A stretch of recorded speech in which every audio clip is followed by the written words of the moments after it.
sentar. Relaxem. A história é a seguinte. Há muitos e muitos e muitos séculos atrás, quase 20, um homem chamado Judas, não é o Iscariotes,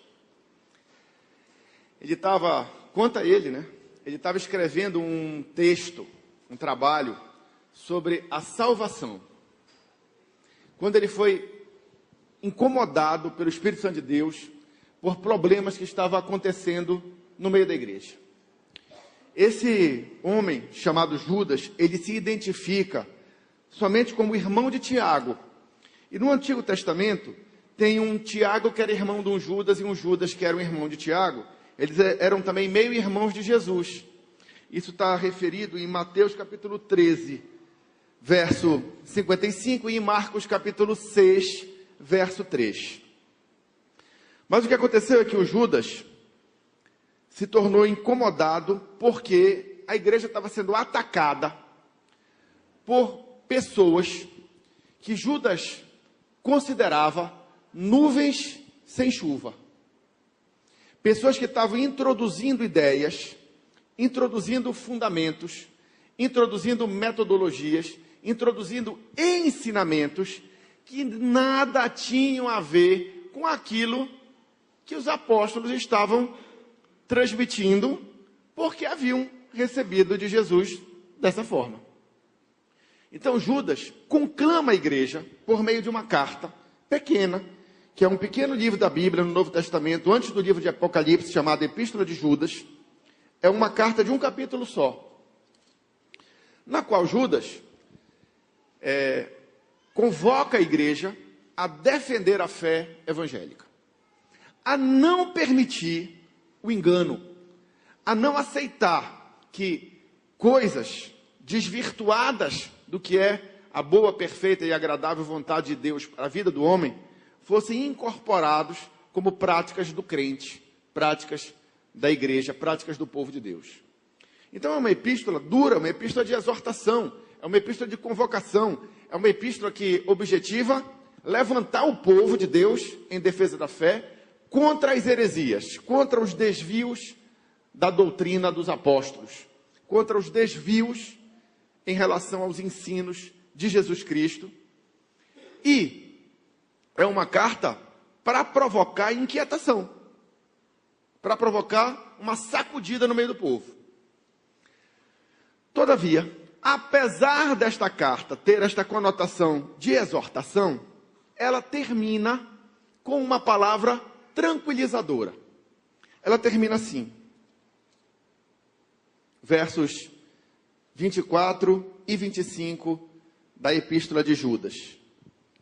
Ora, aquele que é poderoso para vos guardar de tropeçar e apresentar-vos irrepreensíveis com alegria perante a sua glória, ao único Deus, Salvador nosso, por Jesus Cristo nosso Senhor, seja glória e majestade, domínio e poder, antes de todos os séculos, agora e para sempre. Amém. Então, apesar do texto da epístola ser uma palavra de exortação, de convocação para a batalha, para a defesa da fé, no encerramento, Judas diz o seguinte: pessoal, levantem-se, lutem, defendam a fé, defendam o ensino de Jesus, mas não se estressem. Tenham calma, sejam pacientes. Não se esqueçam de uma coisa: Deus é maior e é poderoso para nos guardar de tropeçar. Por quê? Porque Judas entendia, conforme Jesus havia ensinado, e está registrado no Novo Testamento, no Evangelho de João, de que se eu me coloco num processo de busca da verdade, à luz das Escrituras, se eu tenho um coração sincero em aprender o que Deus quer para mim, para praticar, Jesus não vai deixar eu ser enganado. Porque o Espírito Santo de Deus nos ensina tudo aquilo que precisamos aprender e nos faz lembrar tudo aquilo que Ele já nos ensinou.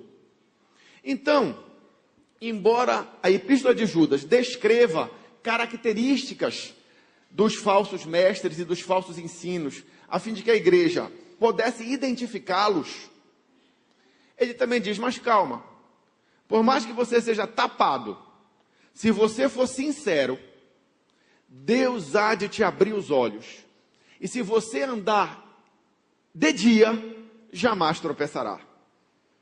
Isso, Jesus mesmo dizia, está registrado lá no Evangelho de João. Porque o Espírito Santo de Deus nos ensina e nos faz lembrar de tudo aquilo que nós precisamos saber. Então, em havendo sinceridade de busca, em havendo um coração inteiramente entregue a Deus, tudo bem, temos que estar atentos, temos que ser vigilantes, temos que nos dispor a defender a fé, mas não precisamos nos estressar com isso, porque o Senhor nos abrirá os olhos no momento que precisarmos. Entendeu? É uma palavra de tranquilização, uma palavra tranquilizadora.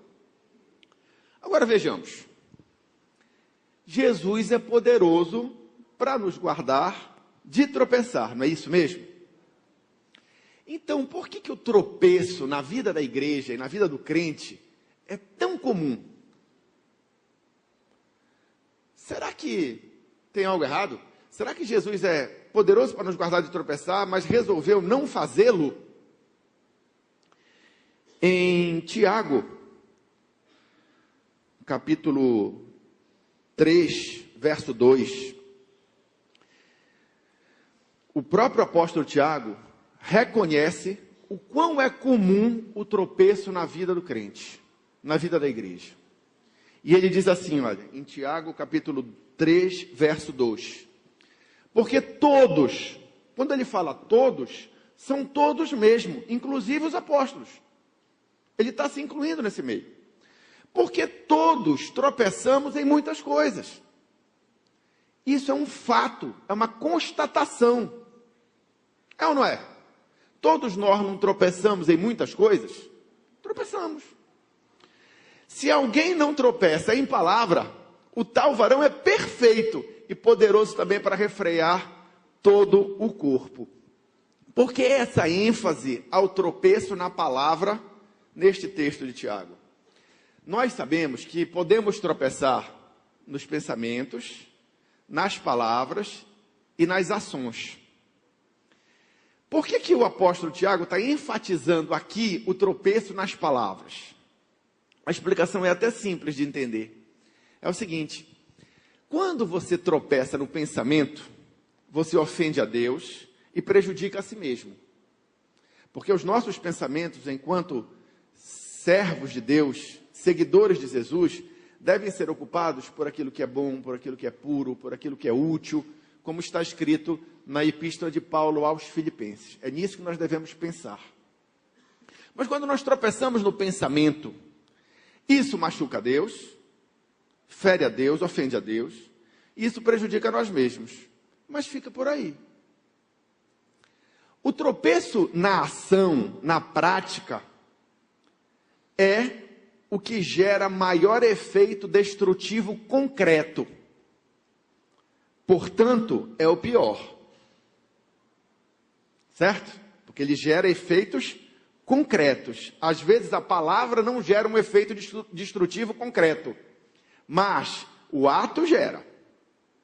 Só que a maioria das pessoas tem medo, ou tem receio, ou lhes falta coragem de praticar. Mas elas têm coragem de falar. Por isso que o tropeço na palavra é tão comum.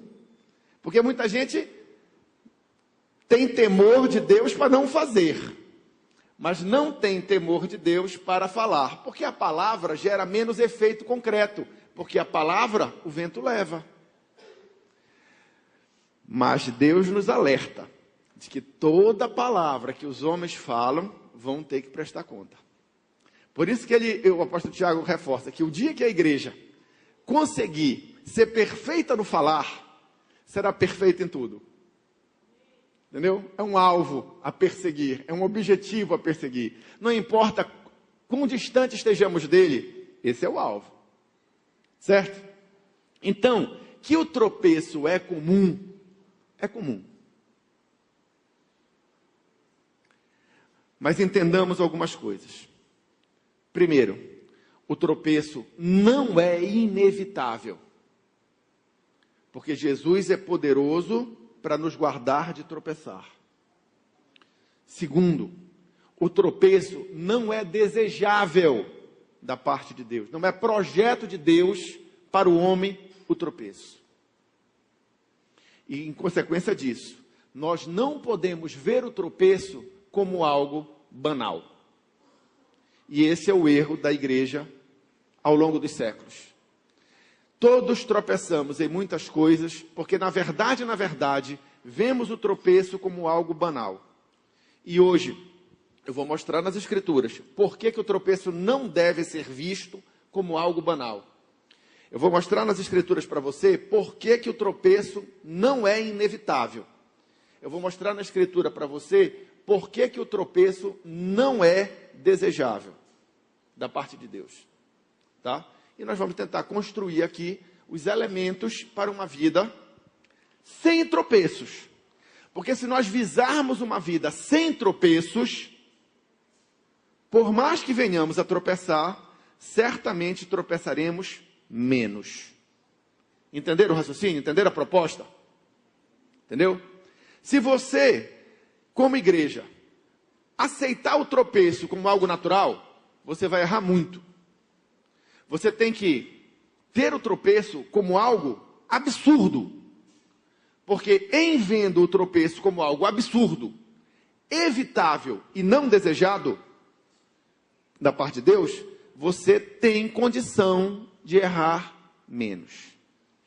E toda a palavra é útil para nos levar a uma evolução na forma como andamos na presença do Senhor. Certo? Se eu errei ontem, é melhor não errar hoje. Entendeu? Porque quanto menos se erra, melhor se vive. Tanto que, segundo o apóstolo Pedro, a proposta de Jesus para os seus seguidores é a seguinte, é uma proposta bem desafiadora, e você, em primeiro momento, pode achar que é uma utopia, que é impossível. Mas eu vou mostrar para você que não é. Tá certo? E eu gostaria que você lesse o que está escrito em 2 Pedro. Nós vamos ver, é o capítulo 1, nós vamos ver do verso 3 ao verso 11, e vamos nos deter em comentar o 10. Diz assim, 2 Pedro, capítulo 1, verso 3. Entenda, nós vamos chegar no 10 e vamos mastigar, ruminar o 10. Visto como o seu divino poder nos deu tudo o que diz respeito à vida e à piedade, pelo conhecimento daquele que nos chamou por sua glória e virtude, pelas quais ele nos tem dado grandíssima e preciosas promessas, para que por elas fiqueis participantes da natureza divina, havendo escapado da corrupção que pela concupiscência há no mundo. Concupiscência é a palavra difícil, você sabe que é desejo maligno do coração, né? É uma palavra difícil, concupiscência. É isso, desejo maligno no coração. E vós também, pondo nisto mesmo toda a diligência, entenda, toda a diligência toda... o que é ser uma pessoa diligente? É uma pessoa que não enrola. É uma pessoa que faz o que tem que fazer, custe o que custar, aconteça o que acontecer. E vós também, pondo nisto mesmo toda a diligência, acrescentai à vossa fé a virtude. Tá certo? Não basta crer. Tem que viver. Acrescentai à vossa fé a virtude. A virtude, ou seja, a prática de vida, o conhecimento. Porque a prática gera... O que, pessoal? A prática gera conhecimento. É uma questão de crescimento pela experiência. A ciência, a temperança. O resultado do conhecimento é o equilíbrio. É a equidade. É saber se comportar em toda e qualquer situação de uma forma positiva que agrade a Deus. E a temperança, a paciência, já foi dito. E a paciência, a piedade. Porque quanto você mais sabe sobre a natureza humana e sobre a natureza divina, mais misericordioso você se torna. Entendeu? Mais paciente você se torna. mais tolerante você se torna com as pessoas, não com os erros que elas fazem, mas com as pessoas. Entendeu? A gente até brinca que uma igreja intolerante, uma igreja que é enraivada, entendeu? É uma igreja que precisa se converter verdadeiramente. Certo? Porque em havendo uma conversão verdadeira, em havendo um processo de conhecimento de quem é Deus e de quem é o ser humano, a gente se torna naturalmente mais misericordioso. Porque passa, antes de tirar o cisco que está no olho do irmão, a tirar a trave que está diante do nosso próprio. Concordo? Então é mais ou menos assim que funciona o Evangelho. 8º versículo. Vamos lá. Sim, e a piedade o amor fraternal, e o amor fraternal a caridade. Certo, vamos lá. Porque se em vós houver e aumentarem estas coisas, entenda, não vos deixarão ociosos, nem estéreis no conhecimento de nosso Senhor Jesus Cristo. Pois aquele em quem não há estas coisas é cego, nada vendo ao longe, havendo-se esquecido da purificação dos seus antigos pecados. Portanto, irmãos, procurai fazer cada vez mais firmes a vossa vocação e eleição, porque fazendo isto, nunca, jamais tropeçareis. 11º. Porque assim vos será amplamente concedida a entrada no reino eterno do nosso Senhor e Salvador Jesus Cristo. Não entre no céu esbarrando no portão. Procure entrar no céu pelo centro da porta. Entendeu? Se você objetivar entrar pelo centro da porta, você não vai se arranhar na parede. Você não vai se arranhar nas grades do portão celestial. Deu para entender espiritualmente? Entendeu? Por isso que eu falei, se a gente mirar uma vida sem tropeço, pode ser até que a gente continue a tropeçar, porque todos nós tropeçamos em muitas coisas. Mas certamente tropeçaremos menos. É isso que o apóstolo Pedro está querendo desenvolver aqui na igreja. Um compromisso com a excelência, um compromisso com a perfeição. Se a perfeição é possível ou não está em questão aqui. Não é não é esse o objetivo do texto. O objetivo do texto é explicar claramente. Pessoal, vocês têm compromisso com o acerto, não é com o erro. O tropeço na vida de vocês não é inevitável. Se vocês fizerem direitinho o que vocês têm que fazer, desenvolver a vossa salvação com temor e com tremor, ou seja, acrescentar a fé, a virtude do conhecimento, a ciência, a paciência, o amor fraternal, a caridade, enfim, tudo isso que vocês leram aí nesse texto, vocês, o que é que diz lá no verso 10? É essa palavra dura que eu quero que vocês entendam. Vocês nunca, jamais tropeçarão. Sabe o que significa nunca, jamais? É nunca, jamais. Mas todos nós tropeçamos em muitas coisas. Ou seja, não estamos fazendo o que Pedro diz para fazermos.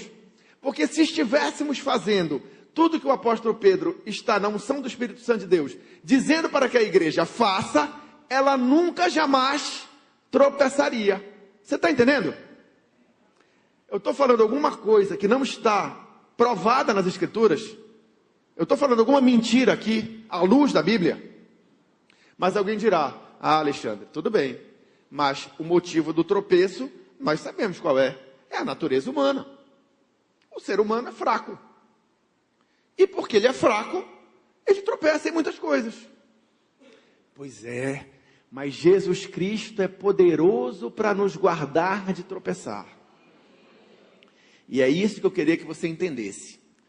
Quando Jesus, que é poderoso para nos guardar de tropeçar, não nos guarda de tropeçar, alguma coisa muito ruim aconteceu. Entendeu?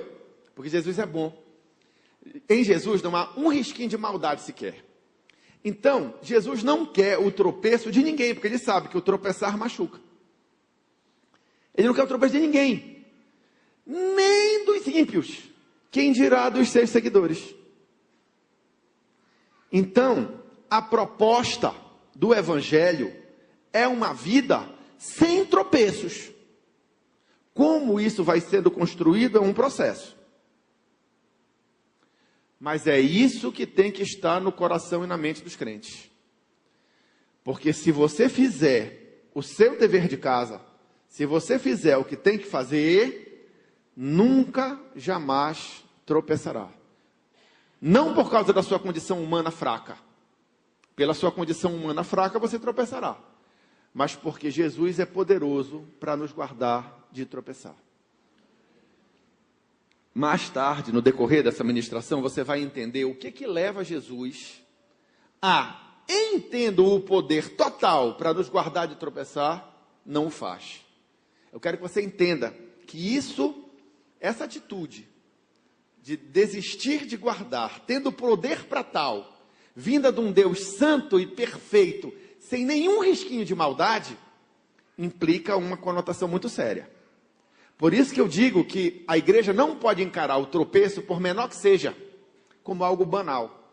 Porque em havendo tropeço, Jesus, que era poderoso para nos guardar de tropeçar, não o fez. Alguma razão muito séria ele tem. Alguma razão muito séria, mas muito, muito, muito séria. E isso não pode ser visto como banalidade. Isso não pode ser visto como algo que faz parte. Porque não é para fazer parte.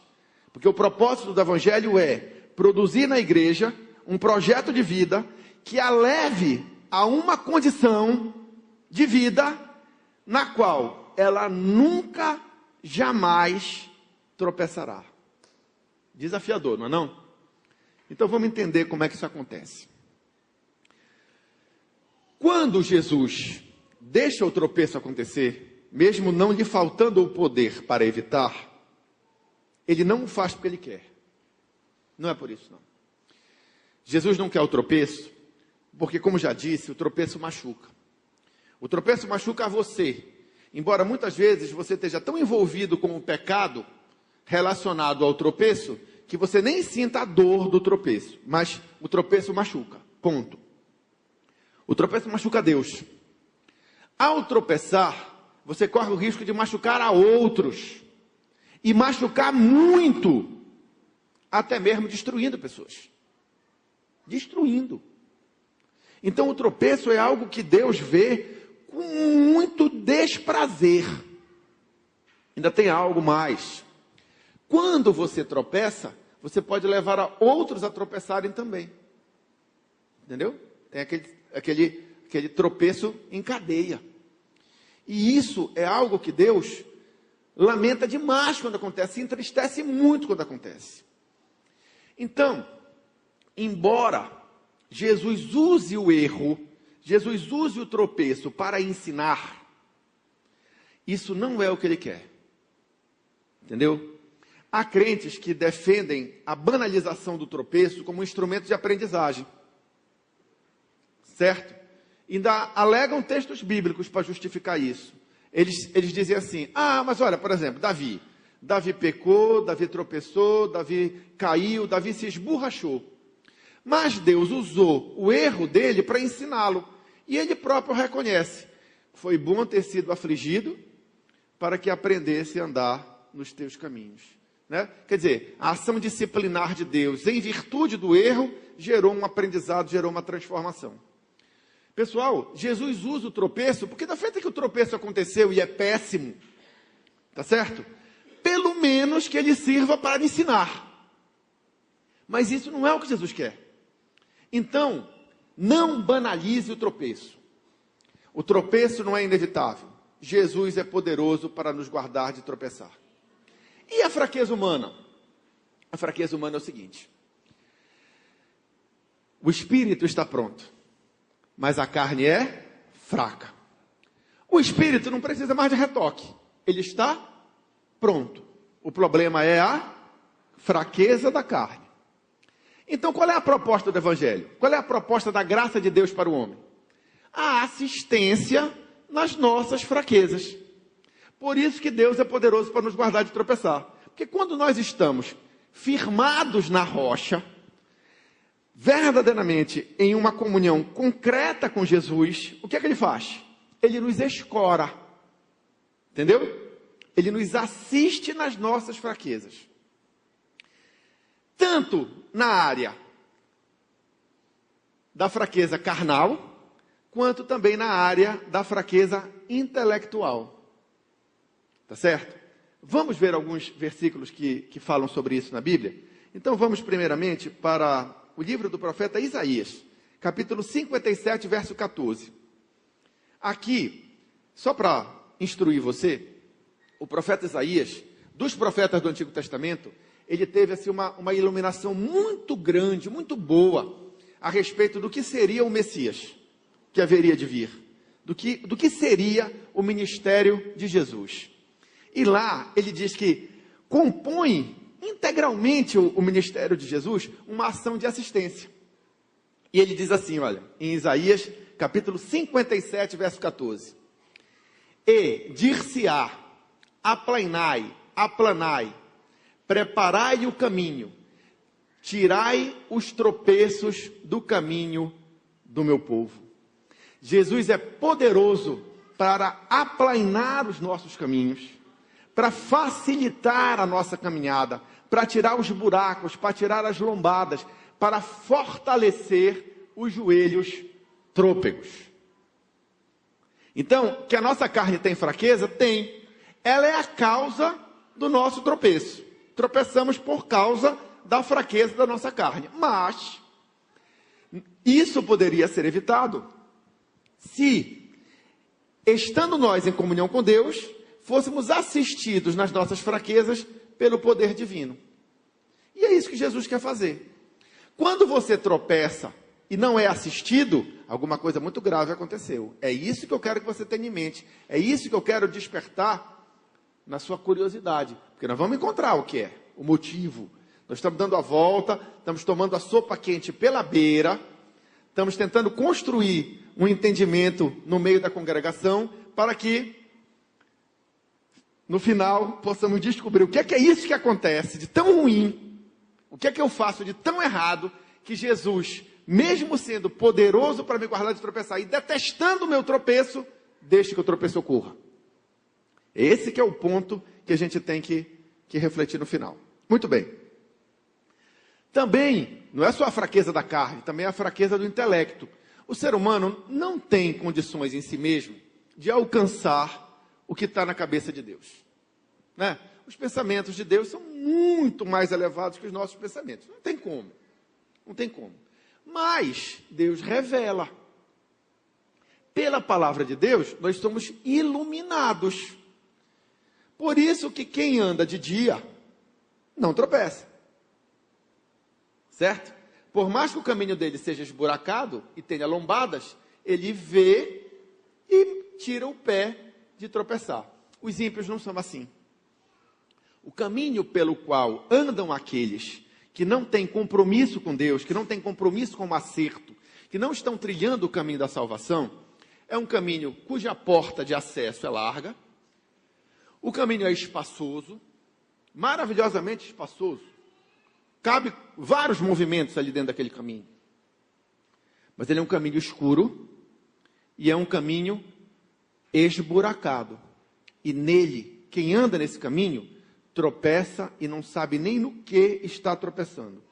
Isso está lá no livro de Provérbios, capítulo 4, verso 19. Eu gostaria de ler, só para nós registrarmos. Provérbios 4, 19 diz assim, olha. O caminho dos ímpios é como a escuridão. Escuridão. O cara não enxerga nada. Nem conhecem aquilo em que tropeçam. Isso é uma verdade. Mas o caminho da salvação, embora tenha uma porta estreita e seja um caminho apertado, ele tem duas vantagens em relação ao caminho largo que conduz à perdição. Primeiro, como você já viu lá no livro do profeta Isaías, o caminho é planificado. É reto, o caminho do Senhor é reto e plano. Não tem buraco no caminho do Senhor. Entendeu? Não tem lombada. Às vezes Satanás aparece para tentar puxar o nosso pé. Mas a Bíblia nos assegura a proteção. Lá no Salmo de número 91 diz o quê? Que estando nós no esconderijo do Altíssimo, em repousando nós debaixo das asas do Onipotente, nenhum laço vai nos pegar. Nem isso. Nenhum bicho venenoso que aparecer no caminho vai nos pegar. Nós vamos pisar na cabeça da serpente, o leão vai rugir, mas não vai morder. Nós vamos ter autoridade para desfazer, para anular, para cancelar qualquer obra maligna que seja preparada contra nós. Nenhuma ferramenta preparada contra nós prosperará, diz o profeta Isaías. Nenhuma arma preparada contra nós terá seu efeito realizado. Não é isso que diz? Em estando em comunhão com Deus, a promessa é essa. A promessa é essa. Ou crê ou não crê.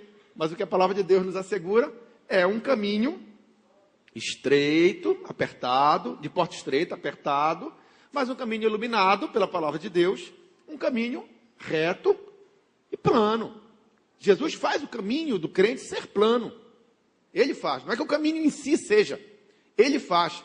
Veja lá o livro do profeta Isaías. Ele vai aplainar os nossos caminhos. Faz parte da obra de Jesus na vida do crente. É assim. Então, você precisa entender que, pela revelação das Escrituras Sagradas, pela intimidade que temos com o Espírito Santo de Deus, à luz do exercício intelectual de estudarmos a Bíblia, os nossos passos vão sendo iluminados. E é assim que a palavra de Deus é vista, mesmo antes de Jesus ter vindo a esse mundo. Lá no Salmo de número 119, verso 105, diz assim, olha. Esse é um versículo muito conhecido. Salmo 119, 105. Lâmpada para os meus pés é a tua palavra, e luz para o meu caminho. E é assim que funciona. Tá? Você vai dar um passo na vida. Consulte a Deus através das Escrituras Sagradas. Use a palavra de Deus, eu sempre ensino isso aqui, como um crivo.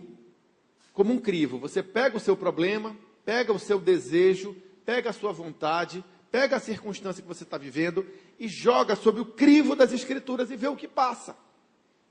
Entendeu? A palavra de Deus é um filtro. Aí você vê, não, esse pensamento que eu estava tendo, ele não está de acordo com o que ensina a Bíblia. Então, eu vou limpar minha mente disso aí. Tá? Essa palavra que eu disse não foi correta, à luz das Escrituras. À luz das Escrituras, toda palavra que nós dizemos deve ser útil para edificação, para transferir graça àqueles que ouvem. Eu falei uma coisa que não transmitiu graça. Eu murmurei, transmiti desgraça. Então, está errado isso. Não passou no crivo das Escrituras. Aí você vai removendo. E à medida que você vai removendo o que não presta, você vai melhorando. Tá certo? E nisso de melhora, de glória em glória, você vai sendo transformado. E à medida que o seu entendimento muda e sua vida é renovada, você vai passando a experimentar qual é a boa, perfeita e agradável vontade de Deus para a sua vida. Tudo se encaixa. Entendeu? Citamos Romanos, citamos Efésios, é tudo isso aí. Mas o contexto é único. Progredir para um alvo elevado. Mas progredir. Não achar que o alvo, porque é elevado, é inatingível, e aí, então, não vale a pena correr atrás disso. Não, é para correr atrás disso. Senão você corre o sério risco de não cumprir o papel que Jesus deseja que seja cumprido pelos seus seguidores. E isso aí vai ser lamentável, né?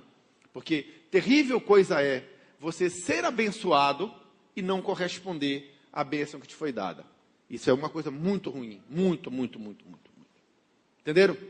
Estão conseguindo acompanhar? Beleza. Maravilha. Glória a Deus. Mas então como é que eu faço para não tropeçar? O que é que leva Jesus a, embora sendo poderoso para me guardar de tropeçar e detestando o meu tropeço, permitir que o tropeço ocorra? Veja bem, não existe nada na Bíblia em que Jesus diga, eu tenho poder para te guardar de tropeçar, mas não faço quando tu fazes isso. Não existe. Tá? Mas eu gostaria de levar vocês a um encontro, vamos dizer assim, com o sentido de uma ação que está narrada lá em Gênesis, um episódio da vida de Abraão e de Sara, que mostra claramente como Deus intervém, evitando que uma pessoa peque. Entendeu? Era uma pessoa fraca como nós, ignorante como nós, mas Deus meteu a mão e não deixou essa pessoa pecar. E é assim que Ele é poderoso para nos guardar de tropeçar. E assim Ele poderia fazer com todos nós, em todos os momentos da nossa vida. Mas infelizmente não faz, porque algo ruim Ele vê em nós. E aí quando Ele vê esse negócio ruim, Ele não faz. Ele deixa a gente quebrar a cara, e aí abre uma oportunidade para nós nos levantarmos, mas algo que jamais deveria acontecer. Jamais Ele quis que fosse dessa forma.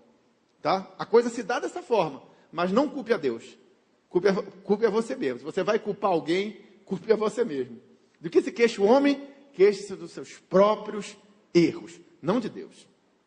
Então vamos lá para o livro do Gênesis. Livro do Gênesis. Capítulo 20. Verso 6.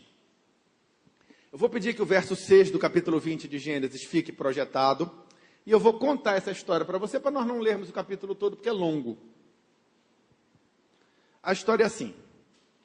Abraão foi convocado por Deus para tomar um rumo na vida.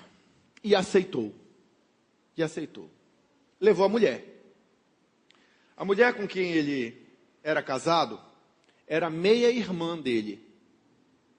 Naquele tempo podia. Ele era casado com uma meia-irmã. Mas era casado, era marido e mulher. Vivia com ela. E ela era muito bonita, era muito linda ela, segundo o relato bíblico. E o Abraão era apavorado de que, na caminhada, alguém a desejasse e o matasse para ficar com ela.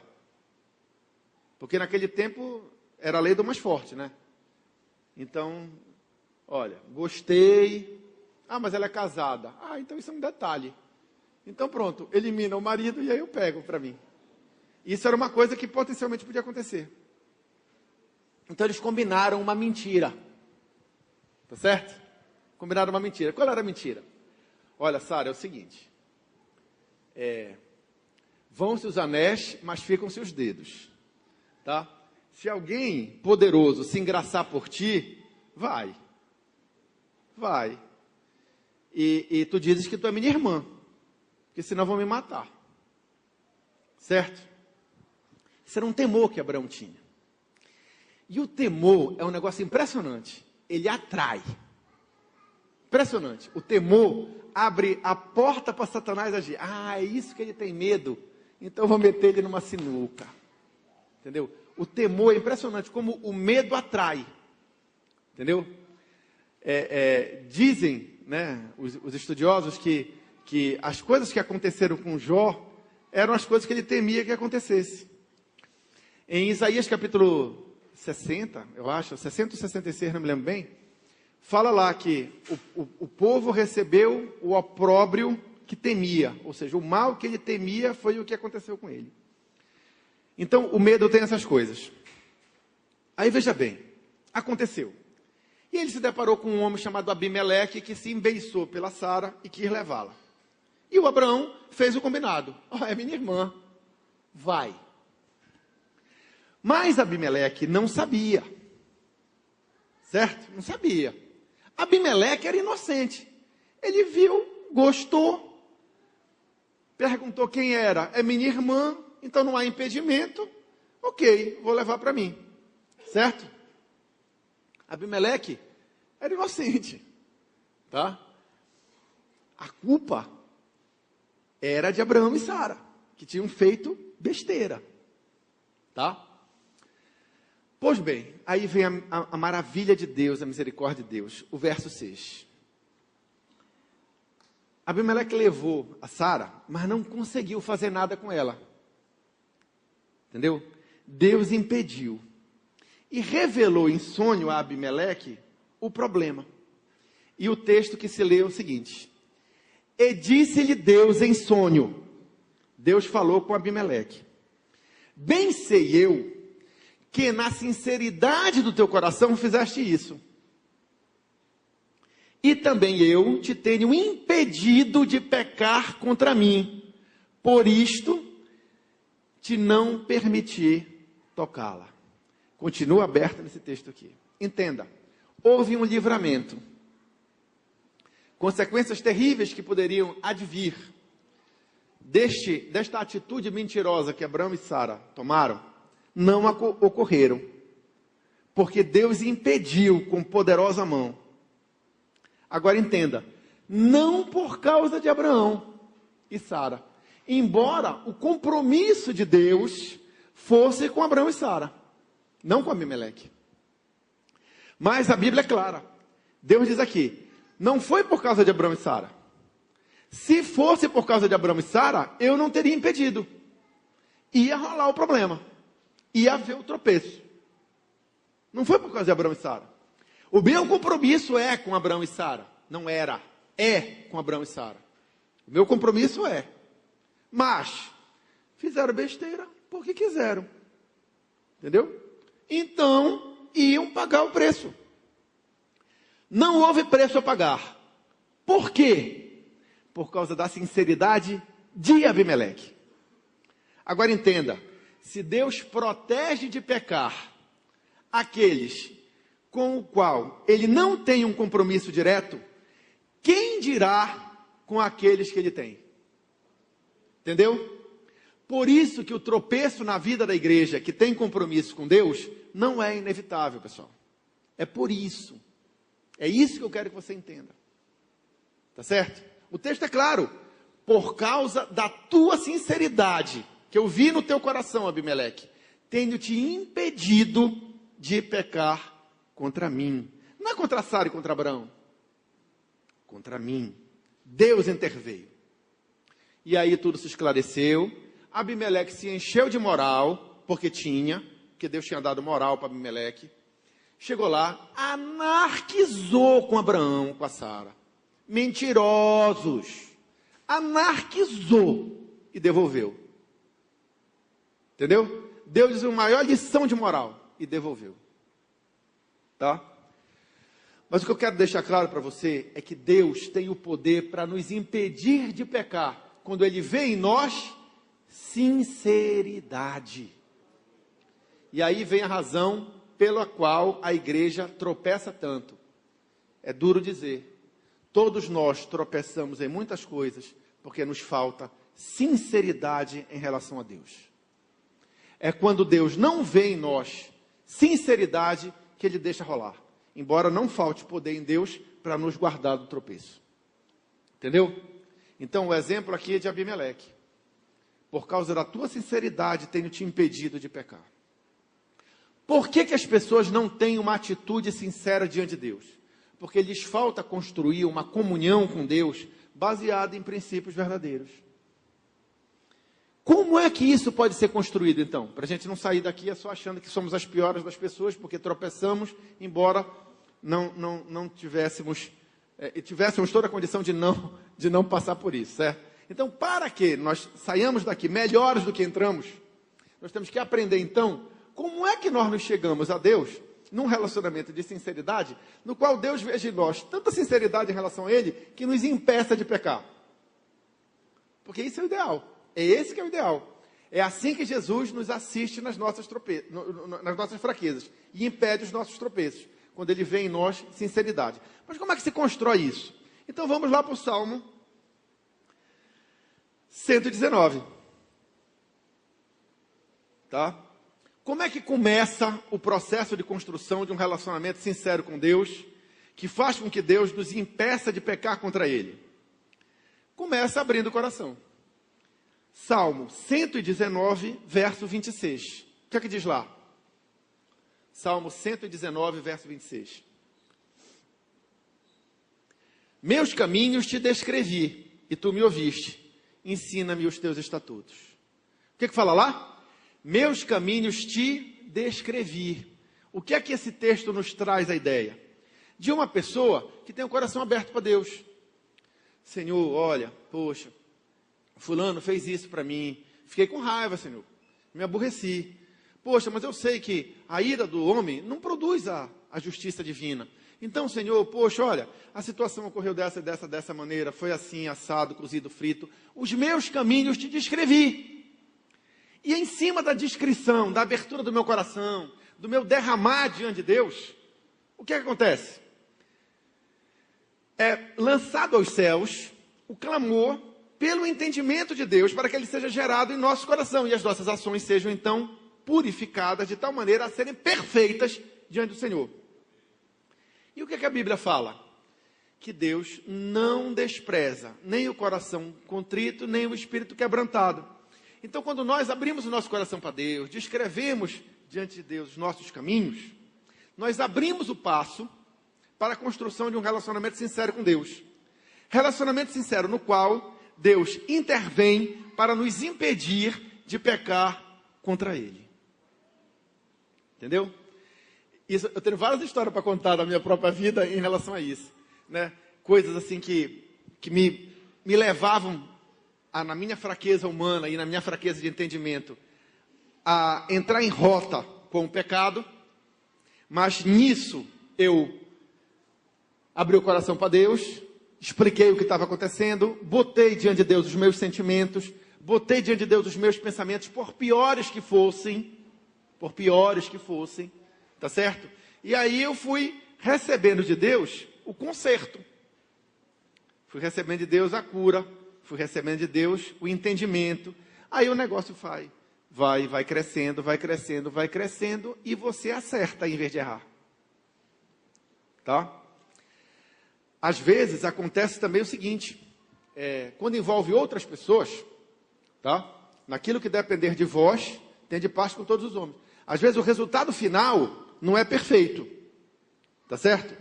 Mas não importa que o resultado final não seja perfeito, importa que a tua parte do resultado seja feita com perfeição, entendeu? Então às vezes, olha Senhor, fiz assim, fiz assado, como tu mandaste, como tu querias, mas o resultado ficou aquém. Bom, aí cada um vai prestar conta de si, entendeu?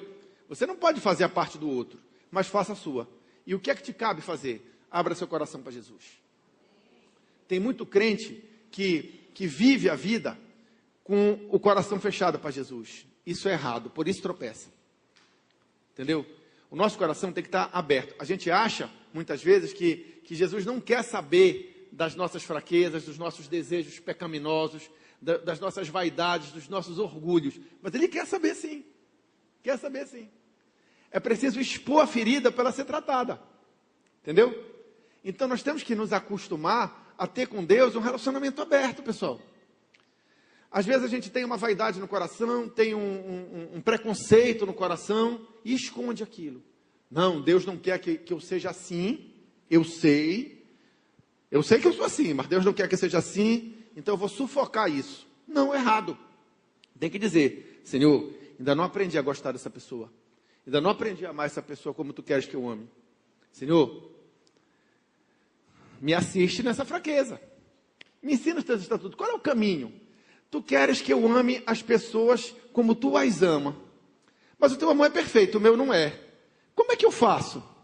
Qual é o caminho, Senhor? Me dá a dica. Ensina-me os teus estatutos. Ensina-me a tua palavra. Ensina-me a tua vontade. Me mostra o passo.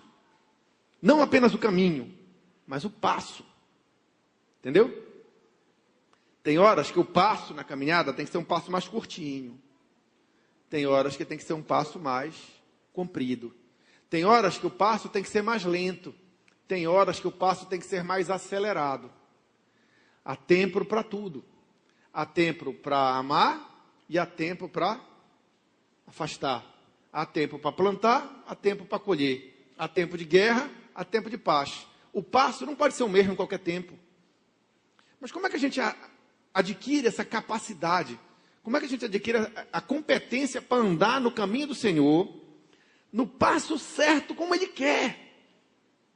Só tem um jeito, pessoal, segurando na mão dEle, para Ele dar o passo. Entendeu? Você quer andar no caminho do Senhor do seu jeito? Ele é pastor para quê? Para andar com você. Você já viu um pastor levando um rebanho de ovelhas? De bois ou de qualquer outra coisa? Como é que é? O boi vai na frente, o pastor vai aqui atrás? O pastor vai lá na frente e o gado vai seguindo? As ovelhas vão seguindo? Não, como é que é? É no meio lá, é junto e misturado, né, pessoal? Não é assim? A vara e o cajado tem que consolar. Opa, ovelha aqui, ali. Olha, embora, pessoal, embora, olha. Não é assim? Não é assim? O cachorro, quando vai levar o rebanho assim para unir, é interessante, ele late daqui, ele late dali, aí ele vai harmonizando o bolo dos animais para poder andar todo mundo no mesmo passo. Não fica um boi ali, um boi aqui, um boi acolá.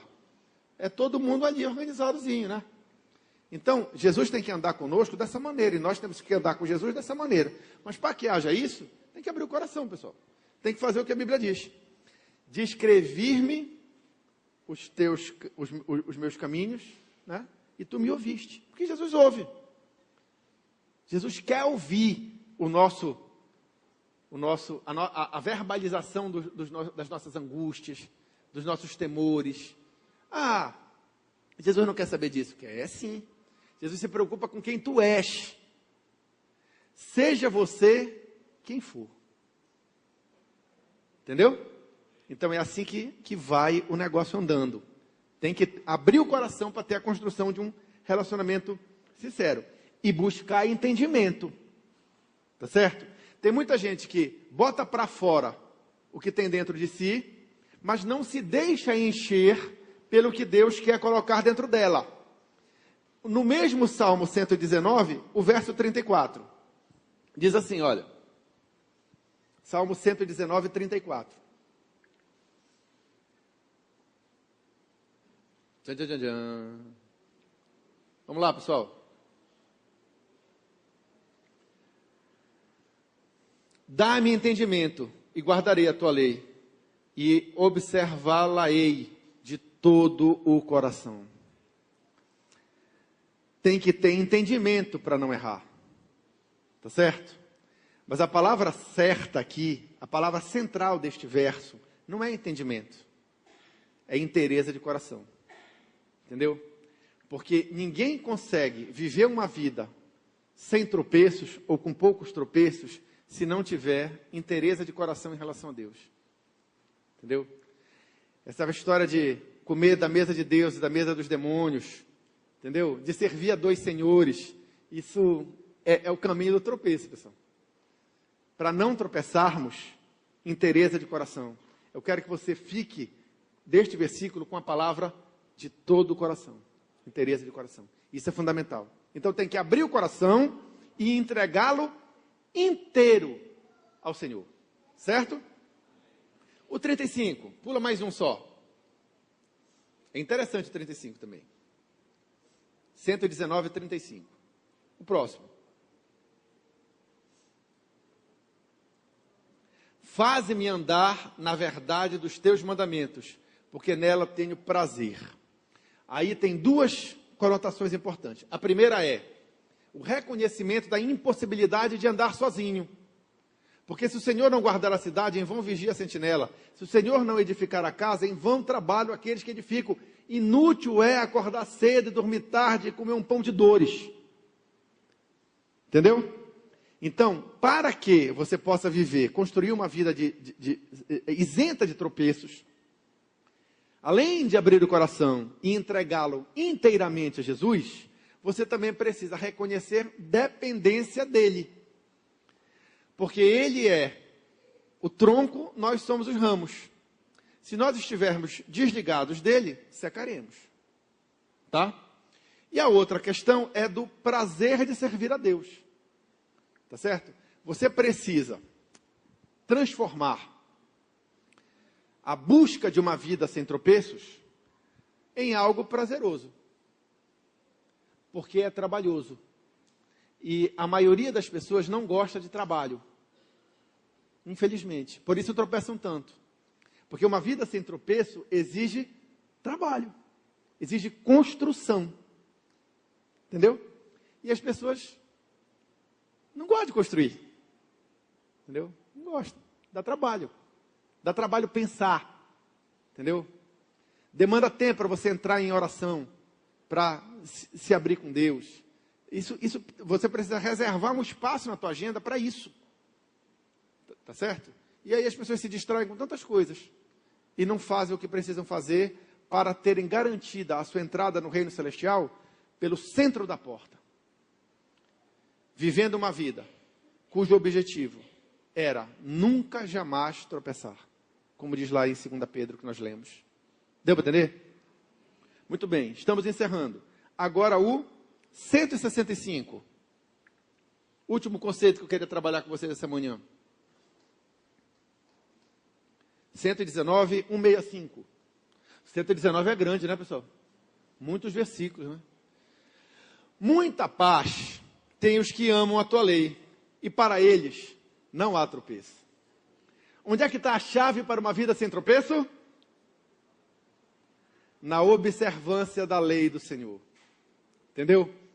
Quem vive uma vida de observância às leis do Senhor, nunca jamais tropeçará. Porque muita paz tem os que amam a tua lei. Muita paz tem aqueles que vivem de acordo com o crivo das Escrituras. Muita paz tem, muita paz mesmo. É impressionante isso. Entendeu? A situação pode estar pior que tem. A calamidade pode estar assolando a terra. Podem estar caindo 1000 à tua direita, 10.000 à tua esquerda. Mas muita paz tem os que amam a tua lei. Para eles, não há tropeço. Mas alguém dirá agora, poxa, Alexandre, eu deveria ter entrado em contato com essa ministração ontem, porque já fiz a besteira. Eu devia ter me dado conta que o tropeço não era banal ontem, porque eu banalizei o tropeço e já fiz a besteira. Eu devia ter me dado conta de que Jesus não quer meu tropeço ontem, porque eu já fiz a besteira. Eu devia ter me dado conta que Jesus é poderoso para me guardar de tropeçar, e eu não recorri a Ele, mas recorri a mim mesmo. E por causa que eu tomei decisões baseadas nos meus sentimentos, nos meus pensamentos, ou nos pensamentos ou sentimentos de outros, eu já fiz a besteira. Acabou para mim? Não, pessoal. Não acabou para você. Se nós dissermos que não temos pecado nenhum, somos mentirosos. A verdade não está em nós. Se por acaso você errou, se por acaso você tropeçou e caiu, saiba que se o meu povo que se chama pelo meu nome, assim diz o Senhor, se humilhar, orar e me buscar, e se converter dos seus maus caminhos, então eu ouvirei do céu, perdoarei os seus pecados e sararei a sua terra. Porque Deus, da feita que nós abrimos o nosso coração para Ele, e em sinceridade confessamos o nosso erro, e decidimos restaurar, e decidimos compensar, e decidimos mostrar frutos dignos de arrependimento, certo? Ele é fiel e justo, para quê? Para nos perdoar os pecados e nos purificar de toda a injustiça. O tropeço, embora não sendo inevitável, embora não sendo desejado, ele também não é o fim do caminho para o cristão. Tá? Então, hoje você vai ter a oportunidade para se reposicionar diante daquilo que você aprendeu. Como cristão. Você ama Jesus? Então por que você não tem aberto seu coração para Ele como deve? Você tem prazer na lei do Senhor? Então por que você não tem se dedicado a viver de acordo com ela? Você gostaria de usufruir da paz de Deus e ter uma vida sem tropeços? Então por que você não entrega o teu caminho ao Senhor e confia nele? E deixa que Ele dirija os teus passos no ritmo dEle, na amplitude dEle, com a paciência dEle, do jeito dEle, e não do seu? É a reflexão para nós fazermos enquanto crentes no Senhor Jesus Cristo. Porque essa reflexão é o que Jesus espera dos seus seguidores, que tropeçam. Mas o principal ponto dessa manhã, dessa tarde, dessa noite, que ainda terei a oportunidade de estar aqui, se Deus assim o permitir, é também um convite àquelas pessoas que têm andado por conta própria, num caminho largo e espaçoso, todavia escuro e esburacado, e por isso tem tanto tropeçado e não sabe nem no que estão tropeçando. Se há alguém aqui nessa condição que quer mudar de caminho, a hora é agora.